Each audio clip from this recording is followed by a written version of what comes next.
The book starts out by Palpatine sending Vader back to the Jedi Temple to recover all ancient holocrons and relics, and as he does so, Vader starts having all these moments in each room, remembering what he did there the night of Order 66, and also of his entire previous life. It goes over everything, from his injuries to his life as a little boy as a slave on Tatooine to where he is now. During one of the memories he has, he remembers the events of Mustafar and compares the result with the terrible life that he has today. He goes over the suit and the pains and everything that's wrong with him, but one thing I had overlooked was this piece right here, which I thought was pretty interesting and ties into so much with the future of Vader's life in the Empire.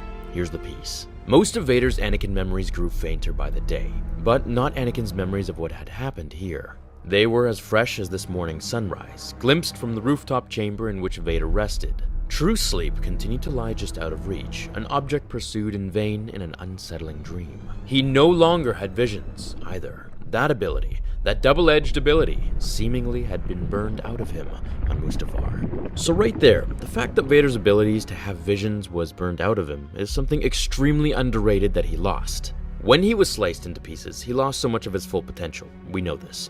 Too much of his body was damaged to be focused on exponentially increasing his force powers. Rather, they were dumbed down and focused on all the pains, aches, and depression that he was fighting by the day. If Vader had the same ability to see into the future as Anakin had, with his mother in pain, and then Padme and all the other premonitions that he saw, which were obviously so much that he had to have private consultations and training sessions with Master Yoda about, then I think his life would have been completely different in the Empire. He would have sensed into Luke and his whereabouts, just like he did when his mother was in danger on Tatooine. He would have been able to see his own death, possibly, and the death of the Emperor, at the very least. I believe he would have been extremely conflicted, knowing that he would someday turn back into Anakin at the hands of his son's nearing death.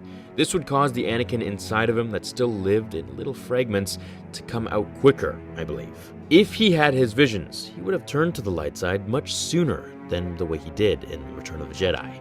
Or at least he would have changed how he killed Sidious. He would have practiced for it and been ready to just use the Force on him and throw him over the ledge, or perhaps have his Force choke so powerful that he just snapped Palpatine's neck as he was distracted by killing Luke. Another power that Vader lost was his ability to move as swiftly and fluid as he did when he was Anakin. Not because he was a robot, but because Sidious had literally given him the lowest quality of robotic limbs compared to General Grievous, who had much more of an advanced and elite design. So tell me this, guys, do you think Vader's life would have gone differently had he still kept his powers with his strong premonitions? Or would his lust for power and revenge on the Jedi continue to blind him?